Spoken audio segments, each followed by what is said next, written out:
Hey everyone, I'm back and I'm going live again already. Why? Because I have a testimony. So grab your tissues and your running shoes because we finna praise him up in here, okay? Hey y'all, come on in. Come on in the room. We have a testimony, okay? So I just went live the other day. So I went live Tuesday because I had to get blood work on Wednesday. So I asked y'all to pray, and I'm not gonna lie. Last week when I couldn't get chemo, I was feeling salty, and I was like, y'all ain't praying like y'all said y'all was. But I have to be reminded that I need to watch my mouth and that I always manifest the things that I want, good and bad. But I also need to be very specific. Very, very, very specific when I talk to God. Because I always get what I want. Okay? So, y'all prayed. Now, I asked y'all to pray for my liver levels and that I could get chemo. And when I got to my appointment yesterday, they had me waiting quite a bit for oncology. And I knew I was like, this isn't good. The wait is long because they're discussing something. And it ain't going to be what I want to hear. So when the doctor comes in and she says, so we've been talking, and I just dropped my head. And she was like, the concern is your liver levels. They came down a little bit, and I knew it because they update everything to the chart, and I can read the chart. And in the chart, it also shows me what it was this week, and then I also can look at it overall, and I can watch it go and spike. So because I'm in a closed network, things are updated like within an hour. So while I'm waiting for them to come in, I'm looking at it, and I said, it came down, but I know it didn't come down enough. So she said it came down, but we now know what the culprit was. So I have 3 drugs in phase 1. The immunotherapy, the Keytruda, the Pembro. That is the Pembro. Then I have Taxol, and then the carboplatin. So when my liver was first doing a thing, they pulled the Keytruda, they pulled the immunotherapy, they pulled Pembro. Lowered the dose on Taxol, gave me carboplatin. And then it still spiked. So I also knew at that point the Keytruda wasn't the problem. The immunotherapy wasn't the problem. So myself and the doctor were like, no, Taxol was the problem. And I'm like, okay. And she says, well, we've been discussing. You only have 2 cycles left in this round anyway. Fuck it, we're going to cut them. We're just going to move you to the next round. I said, wait a minute. Because I've been saying, can we just hurry up and move on? I'm just ready to get to the next round.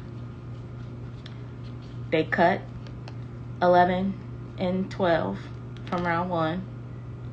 And I'm just going straight to round 2 with the new drugs. And I said, oh, okay. I said, so when does that start? And they said, your next one. And I said, oh, okay. So like what, next week? Or, and she said, no, baby, 7 o'clock in the morning. So today, I started phase 2 with new drugs that are a doozy. So now I have doxorubicin, aka the Red Devil, and cyclophosphamide, and still doing the immunotherapy as well. So the treatment is actually shorter because the immunotherapy is only 30 minutes. doxorubicin is only 15 minutes, and then cyclophosphamide is only 30 minutes. But the PrEP drugs are different because these drugs are so much stronger.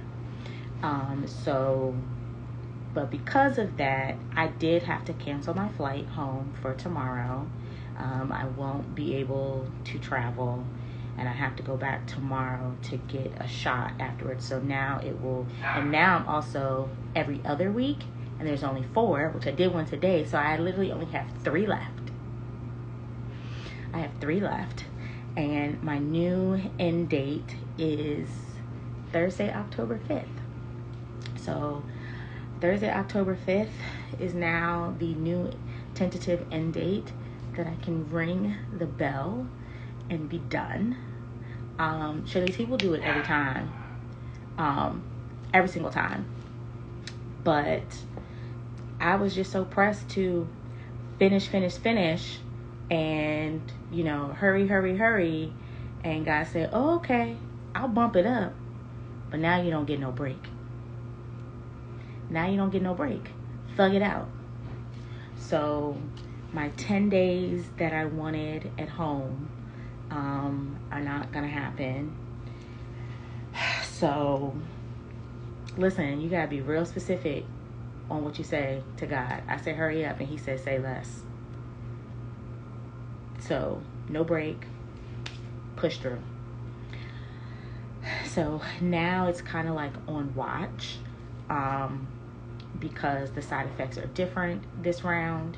So, and I would have gone live earlier, but guess who got reintroduced to the nap ministry? Me. I took a nap, okay? Not only did I work the whole day during treatment, and I came home, closed my laptop, and I took a nap. So now, here I am. Baby, get the pink wig ready, okay? So now it looks like, since I will be done with chemo at the top of October, so now they already told me after my treatment on September 7th, that's when they start bringing in the surgeons to get ready to schedule surgery.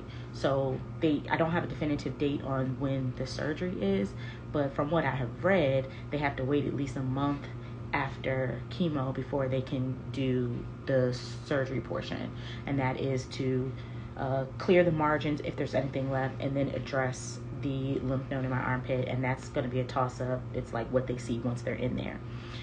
So if I'm going by what I've read, either like the end of October or the top of November. So I'm assuming before Thanksgiving I will have surgery. But in that break time, between finishing chemo and then doing surgery, I'll go home then, which coincidentally will pretty much a year to the day that I moved down here. So I have never been away from Maryland this long, from home this long. So baby, Libra season is kicking off just right, okay? Beginning of Libra season, I see Beyonce twice, got my birthday, kicking cancer's ass, finishing chemo. So very, very, very excited about that. So another crazy thing happened today while I was at my appointment. So I had my nurse today, I didn't realize she was like the head nurse. Of course I see her every week and I kick it with her. So even when I came in at 7:30 this morning, she was like, is that Candace Coleman? I said, yep, gang, what's up? We were rocking from 7:30 in the morning, okay? Energy's up. We're ready to go. It's let's fucking go. Because when they told me they were bumping it up, I literally screamed in my appointment, let's fucking go. And the nurse and the doctors were so scared, like, what is happening? And they were like, we've never seen somebody so excited to get chemo. Because let's keep this ball rolling. I got shit to do. I got trips to be on. I have things to do, okay? So I'm amped up today. They didn't even realize, because they didn't even get the call yet. Because then I hear them, they're like, yo, They actually moved her to phase 2. And everybody's like, she's moving to phase 2? I said, yep. And they, well, let me make sure. I signed my waivers in my life away yesterday. Let's run it, okay? So, talking to my nurse, and then she's like, I'm just curious how you ended up here. And I'm like, what do you mean ended up here? And she's like, I mean, I'm glad you ended up here, you know, and good for you that you did, because you're receiving the best treatment. But I'm trying to figure out how you ended up here, getting treatment here, because don't nobody here pay for treatment.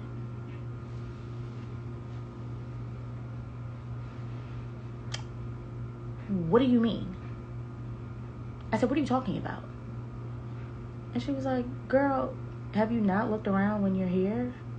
These people don't have anything. I said, I have noticed it's an underserved community, but I really didn't think much of it. I was like, I literally have no concept of how much any of this is going to cost. I just knew I needed to stay alive and to be on time for treatment.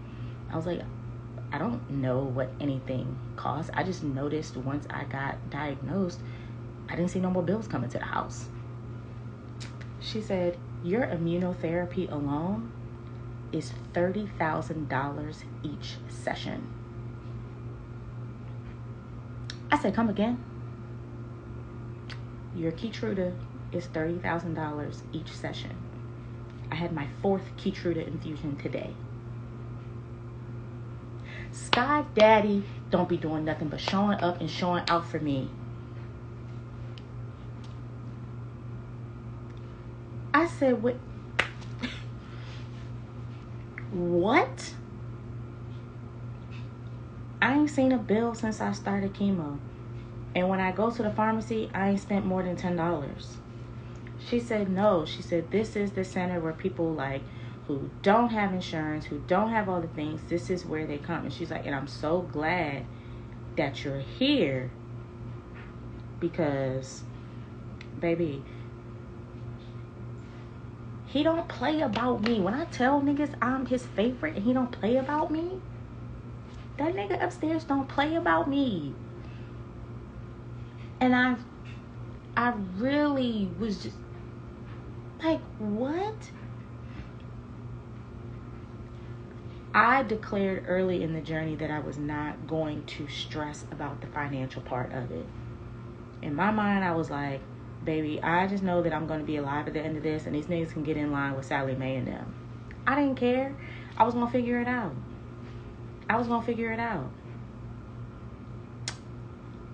What? I was wondering why, like, I don't see no bills. And I'm not going to lie. Every week, I'll be looking in the portal for some kind of update, for some kind of balance of, like, this is the portion you owe. Like, this. The only balance I have was, like, for, like, scans and things prior to me getting diagnosed. But once I got diagnosed, I haven't paid for anything. And I'll be waiting for every time Darian's like, you have mail, I'll be looking for it. Nope. The only thing I have in the portal is like part of what wasn't covered for some like earlier MRIs and CAT scans and stuff, and that's only $1,100. What? This is insane to me. Absolutely insane. Like, I'm trying not to get too excited, but I'm like, word? I ain't seen a bill for nothing. And that's why I knew it was an underserved community, which is why I knew the people around me didn't have the same things that I had. Like, I definitely come in there on some Hollywood princess shit every week with my duffel bag, all my things, and like, they don't have it. They're having to take public transportation to get there and praying that they make it on time and things like that. I be driving myself to treatment, coming with my duffel bag, my airport pillow, my blanket, my special socks.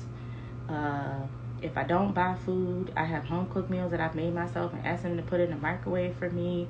They don't have that. So that is why in a previous live when I said like I'm good, that I'm good and I want to be able to leave things there for other people. So that's why I was like, if I ask for anything, I might ask you all just for money, just so I can gather snacks and things and like do Costco runs and like just buy like different blankets like that are cozier than them thin ass like hospital type blankets, because them joints are whack as shit and they only stay hot for about like 5 minutes.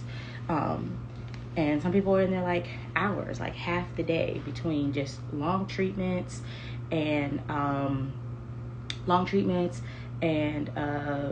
waiting for the pharmacy to even bring their drugs.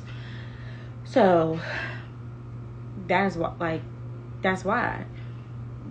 there was a gentleman in the bay next to me who, and they're also serving people who are either in jail or fresh out of jail and like literally have nothing. So I am watching people struggle. Interesting. Jesse says, how did I even find this place? You want to know how I found this place? Because I found a black woman. I found this place inadvertently because when I was already, before I knew anything that was going on, and if you've watched the YouTube on like the whole entire story of like how I even found out that I was diagnosed, part of it was there were other things happening in my body. And when I started working in February and my insurance kicked in March, I knew I needed to see a doctor, but I didn't want to see a regular PCP. I didn't want just a regular primary care physician. I wanted an internist, and I wanted a black woman. So I found a black internist. And I researched and I studied and I saw who does what, who focuses on what, where they went to school. Like I looked up the doctors. I had narrowed it down to a list of 3. And I wanted to see what hospitals they were connected to, what systems they were connected to. And I was led and drawn to her profile. And even when I went to go see her for the first time, I'm not gonna lie, I pulled up, I was like, this is low-key hood adjacent. So I was like, But it has been absolutely stellar care, speedy care. And the other funny thing is, I knew I was in the right place because, one, you all know that when all of this transpired, I did not know that Houston is the #1 place in the country for breast cancer research and treatment. I didn't know that, but the first thing everybody shouts is MD Anderson, MD Anderson. So I was kind of feeling skeptical for a split second, like, well, I'm not an MD Anderson. But I knew, I was like, God wouldn't play me. He wouldn't bring me down here for all of this if I wasn't exactly where I'm supposed to be. So I got over that, because that's the first thing everybody says. Oh, well, you're down there with MD Anderson. You're down there with MD Anderson. Baby, you talk to the nurses, MD Anderson is shit. And thank God you didn't go to MD Anderson, because you'd still be waiting. They're about the money, baby. Baby, we just here to treat people. And the nurse said that today. And I said, you're the second one that has said that to me. And she said, I said, everybody big ups MD Anderson. She said, yeah, because they don't work there. She said, you need to talk to people that work there. And all of our nurses left MD Anderson, and there's a reason. So there's that. I have never seen so many happy nurses. I have never seen staffs that just get along. There's no shade, no smoke with nobody. In an infusion center where you see 80 patients a day, 5 days a week, and every single nurse is nice and loves what they do, despite patients being angry and rude as hell. The nurses said, baby, I wouldn't go to MD Anderson. Not if I wanted to live. I said, you know what? Baby, I have had nothing but stellar care. I technically found my lump at stage 1. By the time I was diagnosed, it was stage 2. And she was like, oh yeah, if you would have went to MD Anderson, you'd have been stage 3 or stage 4 by the time they finally diagnosed you. And it would have been bad news bears. I am exactly where I'm supposed to be. I am exactly where I'm supposed to be. I'm getting the best care. Probably for fucking free. This is insane to me. This is insane. Who comes to Houston and gets cancer and then probably don't even have to pay for it? I am just... Child, I have been very, very beside myself. Very, very beside myself. At this point, I've been saying for a long time that, like, I'll probably end up writing a book at some point. And for many years, it never happened. And then, like, something monumental will happen in my life. And then I'll be like, oh, well, that's why the book didn't happen, because there's another chapter. Oh, that's why the book didn't happen, because there's another chapter. I'm going to just go ahead and say it. At this point, I need to write. The book needs to be written. I don't know what the format's going to be. I don't know how I'm going to write it. So some of this quiet time is listening to God and meditating, and you tell me what to write. But, baby, there's going to be a book. He just keeps showing up and taking care of me every time. Every single time. And I am just amazed. I had y'all specifically praying for blood levels, child. That wasn't the prayer that needed to be prayed. So whatever sauce y'all been doing, like, y'all been, like Keeley said in her live, I got off of her live and then came over here. So, baby, y'all doing them old school prayers on your knees on the edge of the bed like your granny for me. Y'all are in war rooms. Y'all got altars and all kinds of shit. Like, y'all are praying down for me, and I know it. Like, I know for a fact when y'all are telling me, like, I prayed for y'all, I know it ain't no baseless, like, oh, I'm praying, just texting and writing, oh, I'm praying for you. No. Y'all are tearing, y'all are shouting. I know y'all are. Okay? I went to a Pentecostal church in high school. We used to have Terry sessions on a Friday, okay? Y'all are tarrying for me. Y'all are praying big. Y'all are praying out loud. Y'all are praying for me when y'all are in the shower.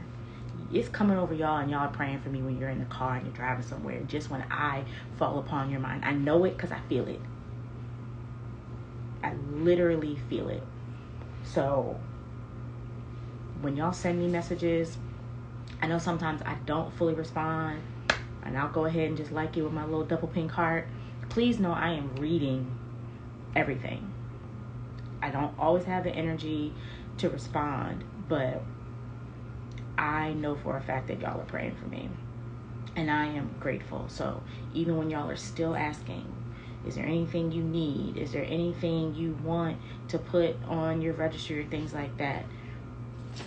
You know, I am, like, material wise, I am very, very blessed and fortunate, and there is not a lot of things that I need. DoorDash gift cards are also very nice because the spirit to cook is, like, now gone. But it's, I think part of my position of gratitude throughout this season is probably part of the reason that I don't even have to pay for this.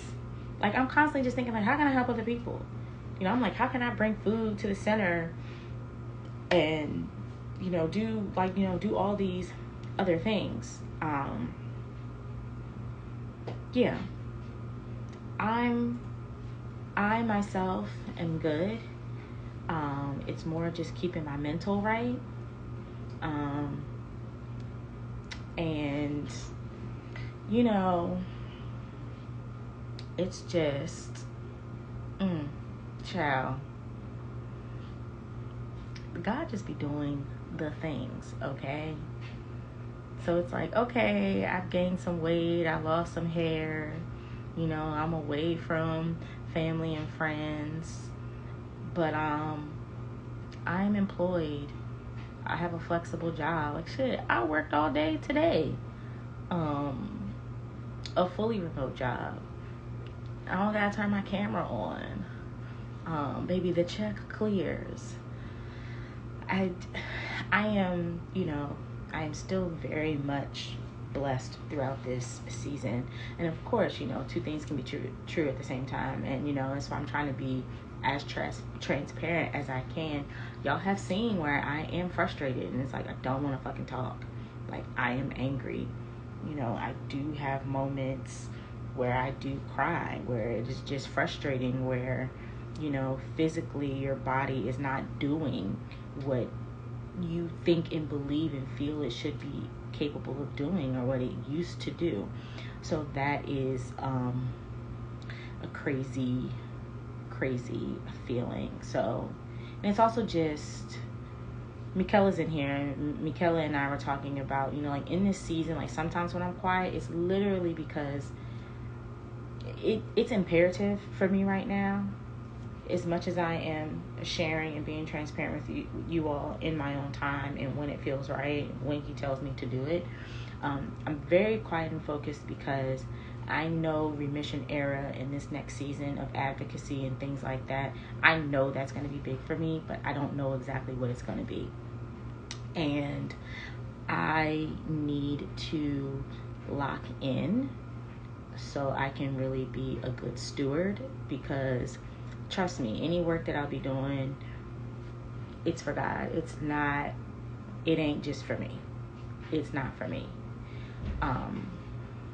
Advocating for underserved communities and things like that, it ain't for me, right? So I'm just quiet because I have to hear his voice on what's the next move. And I think that's why I'm in the center that I'm in, around the community that I'm around, because and then using my public health brain and using my constituent service experiences and using my advocacy work experiences and using my platform, all of that to culminate, how can I help other people?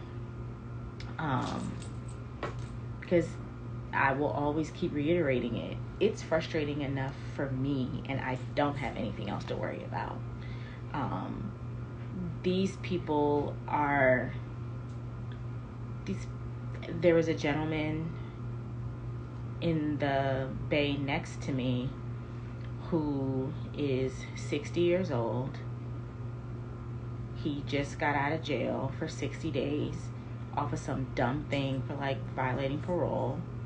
But he is stage 4 stomach cancer. It's also in his liver and his lymph nodes. And it is terminal. And he don't even know how he's going to get to treatment on time. Like, they're like, we need you to be here on time. But he has to take public transportation. And it's when you see like what's around you, and I'm there chilling, working, right? And I can hear this man's phone calls for like, you know, people are calling him about this and this, and like dumb shit that I'm not even aware of. Like, you send these people back out, like into re-entry, like you send these people back out, they're out of jail, they're on parole, probation, whatever it is, and they gotta wear an ankle monitor. You gotta pay for your own ankle monitor, but these niggas don't have jobs, so how they even gonna pay for it? And then you're violating parole, and then where are you? Right back in jail. The system is so fucked up. So to already have fucked up systems, and then you're sick on top of that, I couldn't imagine.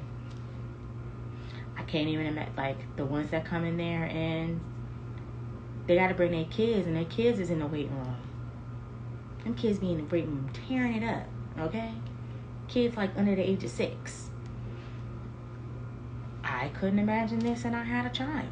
Like, so I think God placed me so I can see all of the things, you know, and what does all of this look like for someone, like in all aspects, whether it's early detection, whether it's advocating for yourself with your doctors.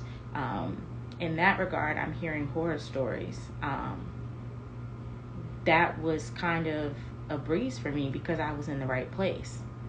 So if I can share my story to let people know, nah, it don't have to be a horror story for every Black woman that finds out she's diagnosed. It don't have to be a horror story.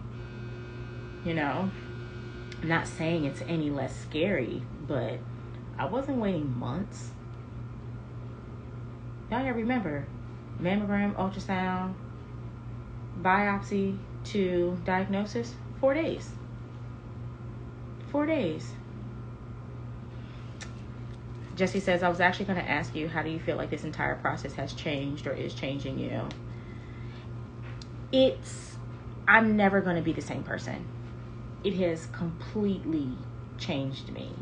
And I know I shared that in maybe like 2 lives ago, that, you know, part of me was kind of having an identity crisis because, like, I know at my core, like, who I am, like, as a person, but I keep having anxiety and thinking about remission era and, like, what do I do, because I'm not the same. Like, this definitely changes you in so many ways. So it was like a little kind of like an identity crisis, like, who am I outside my job, outside of influencing, you know, outside of things like that? Who am I? And what is going to be left just for me? Because even choosing to do advocacy work, that is still emotional labor.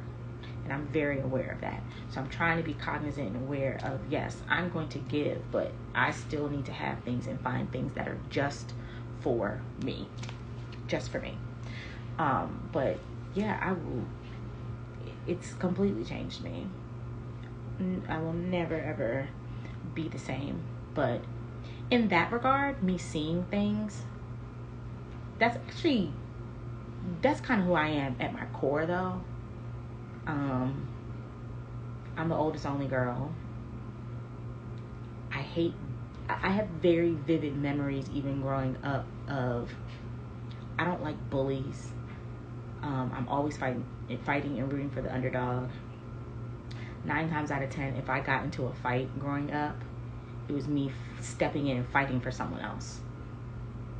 So at my core, that's who I am. My first job out of college, I worked at a nonprofit healthcare trade association, and I would go to Hearings on the Hill even when I was in college as a public health major. I interned at HHS in the Office on Disability, and I did constituent services, and that's when I first started going to Hearings on the Hill, when they were first lobbying ADA, the Americans with Disability Act. I've always been advocating for people. I have worked for 2 different state senators in the state of Maryland and doing constituent services. So it's not new to me. People just don't know this part of my life. Most people just know makeup, skincare, and maybe like some business development and like government contracting stuff. But I started out in public health and constituent services and advocacy work. That is where I started. And then most people don't know I have a degree in public health. And I was this close to getting my master's in public policy. I didn't know if I wanted to just do my MPH or if I wanted to do my MPP. So it's crazy how God just does everything full circle. And before I got into more of like, you know, like policy and advocacy and things like that, I actually was going to do pharmaceutical sales when I came out, because I did retail all through college. Y'all know I could sell my ass off. So I'm always just in awe of how God takes each piece of the puzzle for me and brings things together. Whether it's just me working with people and now I have the connection, or me having the know-how. Like, I do proposal writing, so you think I can't write a grant for something? I could. It's just crazy.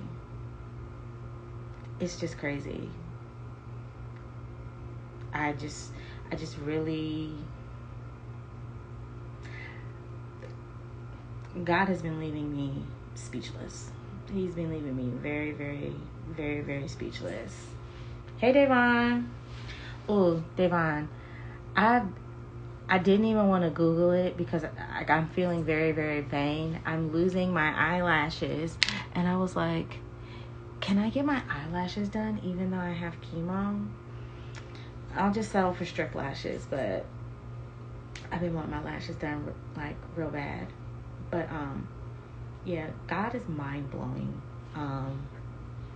And I just got off of Keelay's live, and she was saying, she was sharing like a testimony like in her live, and it's like God will do the things because you've seen him show up, but he just keeps showing. It's like when Marshawn said over and over and over and over and over again, like, God keeps blessing me. Like, I have seen him do insane things.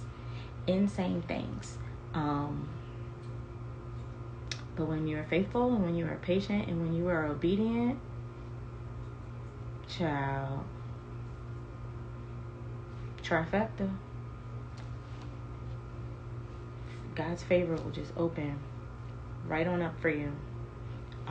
So I am highly favored, and I am one of his favorites.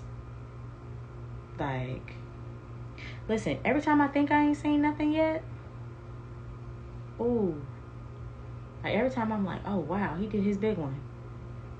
He's like, you like that? Watch this. Every single time. But I think it's seeing God's blessing and seeing his favor over and over again, and knowing that it's him. One of the things I think / know that he shows up like this, so when you share your testimony, they know it was nothing but God. They know it was him. Because how else do I explain? Yeah, I randomly decided to move to Houston. I got checked medically for everything before I came. And then I come to Houston. Within 60 days, I find out I have breast cancer in the #1 place in the country for breast cancer research and treatment. Oh, when you end up at a center where you don't have to pay for it? That ain't me. That's not me. So as much as I like to be private and I don't want to share things, oh baby, I will share this. Like, every step of this was ordained. Even down to the job that I wanted so bad and even got. And they rescinded. Because that wasn't the job I was supposed to have. I wasn't going to have the insurance that I have. I wasn't going to have the flexibility that I have. It was going to be a more demanding job. I'm right where I'm supposed to be. Right where I'm supposed to be. Child. God continues to do his big one with me. He continues to do his big one with me. And I just stay in awe. Listen, I'm just here to do the work and to just be obedient. Even when people was telling me get second opinions and go to MD Anderson, I didn't do it. My job is just to listen to him. And I will say, I've been talking about moving to Texas for 3 years. I've been talking about moving to Texas for 3 years. Almost 4 years. No, 4 years, because Chloe's 4 now. I've been talking about moving to Texas for 4 years, but I wasn't coming to Houston. I was going to Dallas. And one thing about me is I don't move until God tells me to move on anything. Anything. I don't move until he tells me to move. And when he tells me to move, I pick up my feet and then he'll push.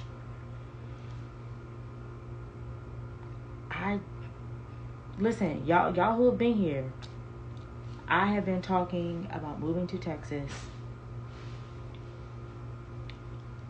I've been talking about moving to Texas since August of 2019. Because that's when I got Chloe. So, I move when God tells me to move. And he'll put me where I need to be every time. And even if it's not for a long time. Because I still very much believe it is what it is till it ain't. But he showed up. Like, listen, when God tells you to move.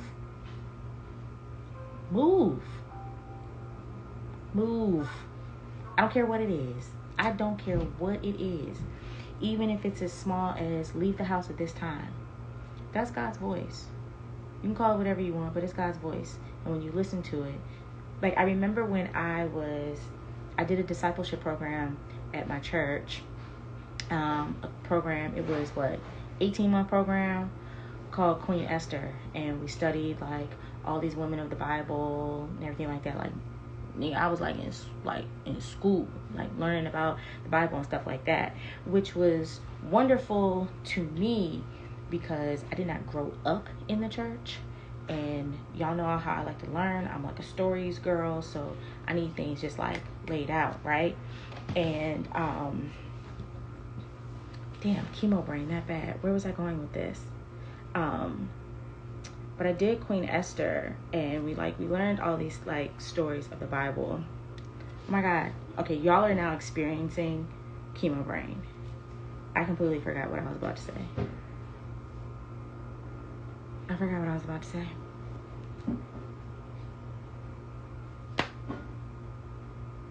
This is me all day, every day.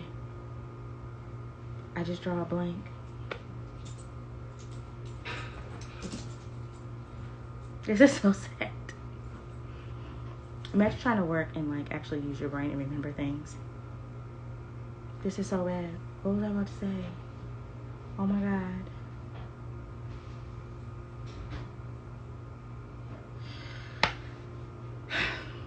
Damn it.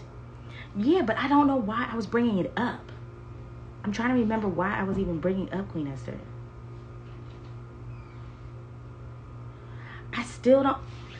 Y'all, that's how bad it is. Yes. This is so bad. Yo, the chemo brain is bad. Ooh, it's so bad. Look, now I'm like trying to talk to myself. Move when God tells you to move.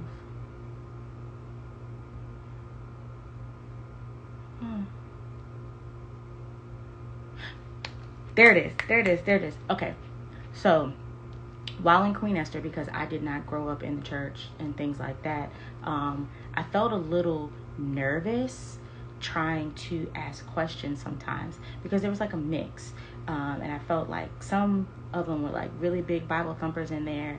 And that's not me. Like, I'm not a religious person. I'm a relationship person. And there was a point where they always kept talking about, hearing God's voice and, blah, blah, blah.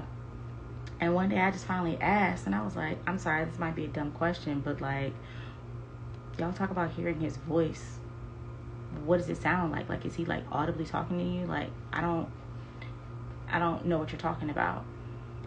And they were like, no, like that's actually like a good question. And that's what it was, because I was circling to like, when you hear that, you get that gut feeling like, no, leave the house now.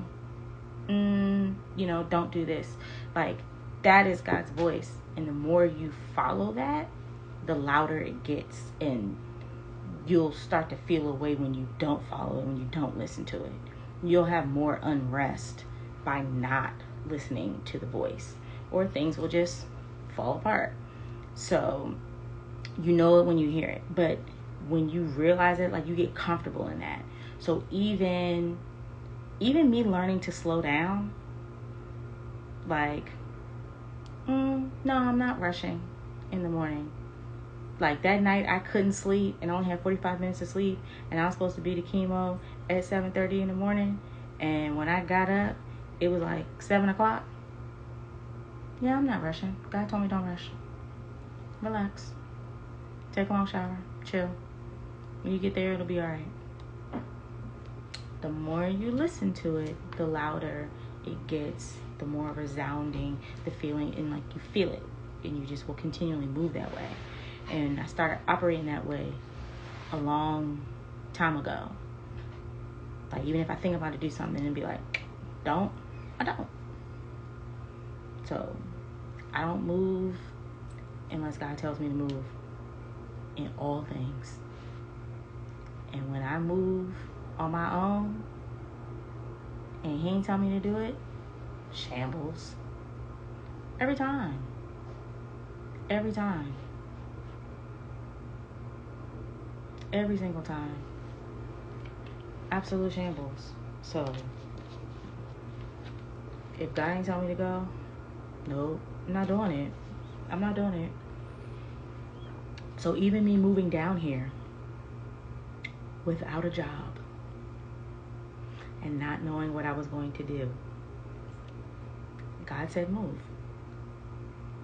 God said buy a one-way ticket, put your dog in the bag, throw some shit in the car, take one carry-on suitcase, and go. And that's what I did. And damn near told nobody.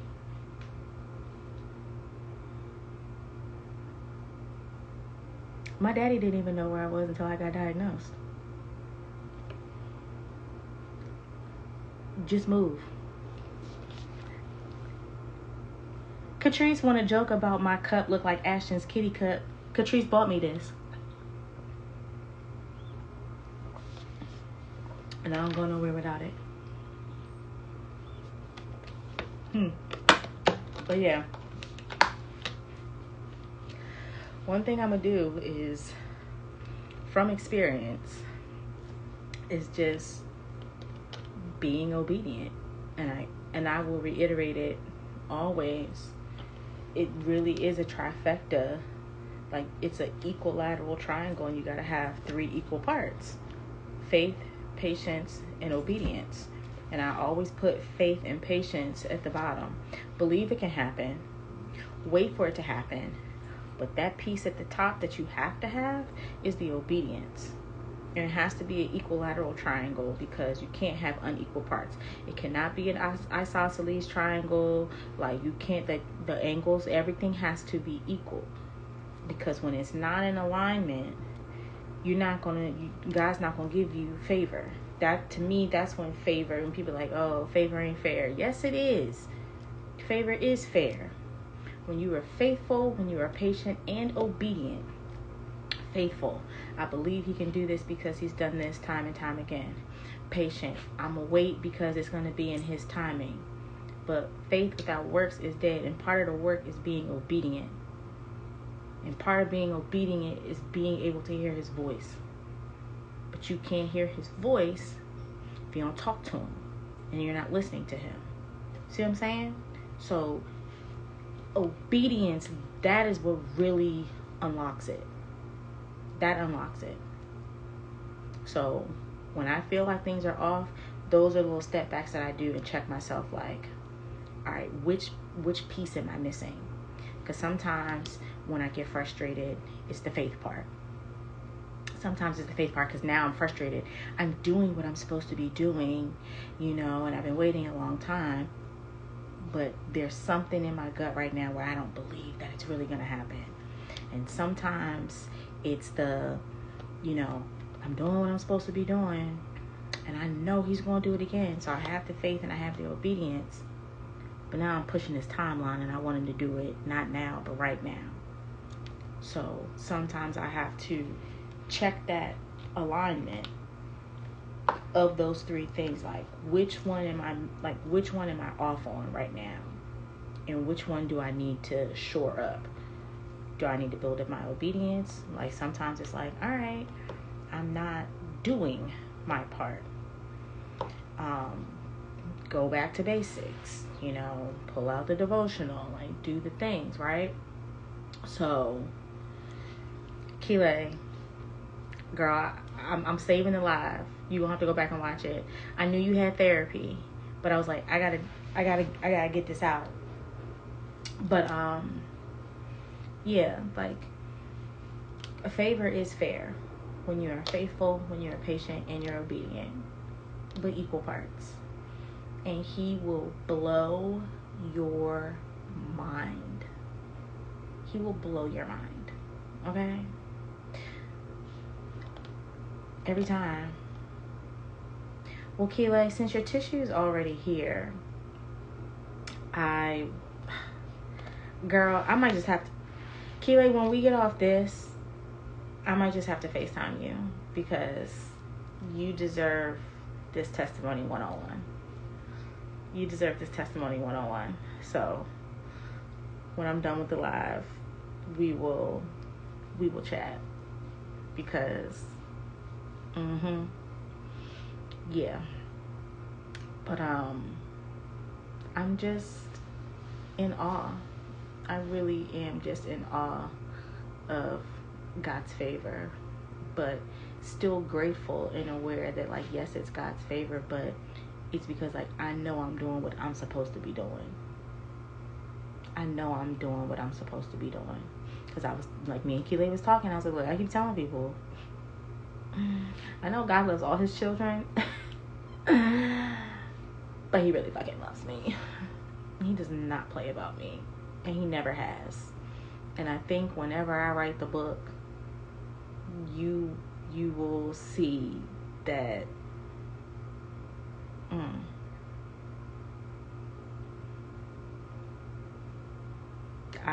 as my therapist will always tell me, I am the epitome of not looking like what I've been through.